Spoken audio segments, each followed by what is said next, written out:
महात्मा बुद्ध और अंगुलीमाल। एक बार महात्मा बुद्ध विचरण करते हुए कौशल राज्य की राजधानी श्रावस्ती में गए। कौशल के महाराज प्रसेनजीत महात्मा बुद्ध के परम भक्त थे। महाराज ने महात्मा बुद्ध का बहुत आदर सत्कार किया, किंतु बुद्ध को लगा जैसे महाराज कुछ चिंतित और उदास हैं। कारण पूछने पर महाराज प्रसेनजीत ने बताया कि कुछ दिनों से राज्य में एक भयंकर डाकू ने घोर आतंक मचा रखा है। अंगुलीमाल नाम का यह डाकू लोगों को लूटने के साथ साथ निर्दयता पूर्वक उनकी हत्या भी कर देता है। राजा ने बताया कि क्रूर अंगुलीमाल का नाम कुछ और ही था, पर उसने प्रतिज्ञा की थी कि वह 1000 लोगों की हत्या करेगा। मारे गए लोगों की ठीक संख्या याद रखने के लिए उसने एक तरकीब निकाली। वह जिस किसी व्यक्ति की हत्या करता था उसकी एक उंगली काटकर अपनी माला में पिरो लेता था। इसलिए लोग इस क्रूर डाकू को अंगुलीमाल कहने लगे। भयभीत राजा ने महात्मा बुद्ध को यह भी बताया कि उस डाकू के भय से सारी प्रजा थर थर कांपती है, जाने कब किसकी बारी आ जाए। राजा की बात सुनकर महात्मा बुद्ध ने डाकू अंगुलीमाल से मिलने का निश्चय कर लिया। महात्मा बुद्ध उस घने वन की ओर चल दिए जिसमें अंगुलीमाल रहता था। महात्मा बुद्ध को सभी ने वन में जाने से मना किया, पर उन्होंने हंसकर सबकी बात टाल दी। वन घना होता जा रहा था और महात्मा बुद्ध झाड़ियों के पास से निर्भय होकर बढ़ते जा रहे थे। सहसा किसी ने कर्कश आवाज में कहा, ठहर जा, कहाँ जा रहा है? महात्मा बुद्ध ऐसे चलते रहे मानो कुछ सुना ही नहीं है। जोर से आवाज आई, ठहर जा। महात्मा बुद्ध रुक गए। उन्होंने पीछे पलट कर देखा, एक भयंकर डाकू खड़ा था। ऊंचा, लंबा और गठीला शरीर, लंबे नाखून, काला रंग, तना हुआ चेहरा और क्रोध से जलती हुई लाल आंखें। उसके हाथ में तेज कृपाण थी और गले में अंगुलियों की माला पड़ी हुई थी। वह बहुत ही डरावना लग रहा था। महात्मा बुद्ध को समझते देर न लगी कि वह दैत्य जैसा व्यक्ति डाकू अंगुलीमाल ही है। महात्मा बुद्ध ने अपनी शांत दृष्टि उस पर डाली। उनके होठों पर शांत मधुर मुस्कान फैली हुई थी। उन्होंने उसकी परवाह नहीं की और आगे बढ़ने लगे। अंगुलीमाल ने कहा, मैं कहता हूँ ठहर जा।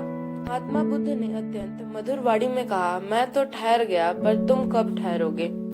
अंगुलीमाल चकित रह गया। आज तक उसने ऐसा कोई व्यक्ति नहीं देखा था जो उसके सामने खड़ा होकर शांत भाव से मुस्काने का साहस कर सके। देखते ही बड़े बड़े साहसी लोग डर जाते थे। अंगुलीमाल बोला, हे सन्यासी, क्या तुम्हें डर नहीं लग रहा है? देखो, मैंने कितने लोगों को मारकर उनकी अंगुलियों की माला पहनी है। महात्मा बुद्ध बोले, तुमसे क्या डरना? हमें उससे डरना चाहिए जो सचमुच ताकतवर है। अंगुलीमाल अवाक रह गया। उस पर महात्मा बुद्ध के शब्दों का जादू जैसा प्रभाव पड़ा।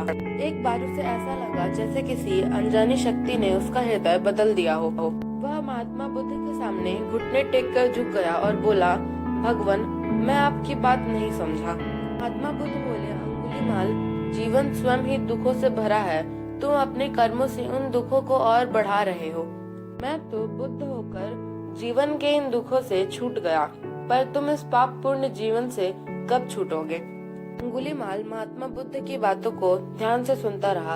अंगुलीमाल महात्मा बुद्ध के चरणों में गिर पड़ा और बोला, हे महात्मन, मुझ पापी का भी उद्धार कर दीजिए।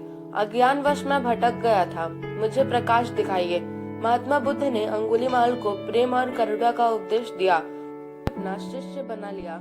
आगे चलकर यही क्रूर डाकू देखते ही देखते संत बन गया। दयालुता एक ऐसा भाव है जिससे कभी कभी बड़े हृदयहीन, दुष्ट, भयंकर डाकू, हत्यारे और पापी लुटेरे भी बदलकर उदार, सच्चे और पवित्र हृदय के मनुष्य ही नहीं, उच्च कोटि के महात्मा और भक्त बन जाते हैं। Mother Teresa. नोबेल पुरस्कार विजेता मदर टेरेसा अपने नाम के अनुरूप वास्तव में एक सच्ची माँ थी। एक दिन वे लंदन से आए एक डॉक्टर को निर्मल हृदय का अवलोकन करा रही थीं, तभी एक ऐसे कुष्ठ रोगी को वहां लाया गया जिसके शरीर पर कई जगह घाव हो गए थे और उन घावों से खून और मवाद बह रहे थे। मदर टेरेसा लंदन से आए डॉक्टर को वहीं छोड़कर तुरंत उस रोगी के पास पहुंची और उसके घावों को अपनी साड़ी के पल्लू से पोंछने के बाद उन पर अपने हाथों से दवाई लगाने लगी। तब तक वे डॉक्टर महोदय भी वहां पहुंच गए। मदर को कुष्ठ रोगी के घावों पर दवाई लगाते हुए देखकर उन्होंने कहा, मदर, आप घावों पर दवाई लगाने से पहले कम से कम अपने हाथों पर दस्ताने तो पहन लेती। मदर टेरेसा ने डॉक्टर से तुरंत प्रश्न किया, अगर आपका बेटा इस स्थिति में आपके पास लाया जाता तो क्या आप उसके घावों पर दवाई लगाने के लिए दस्ताने पहनने तक का इंतजार करते? ऐसी माँ थी मदर टेरेसा।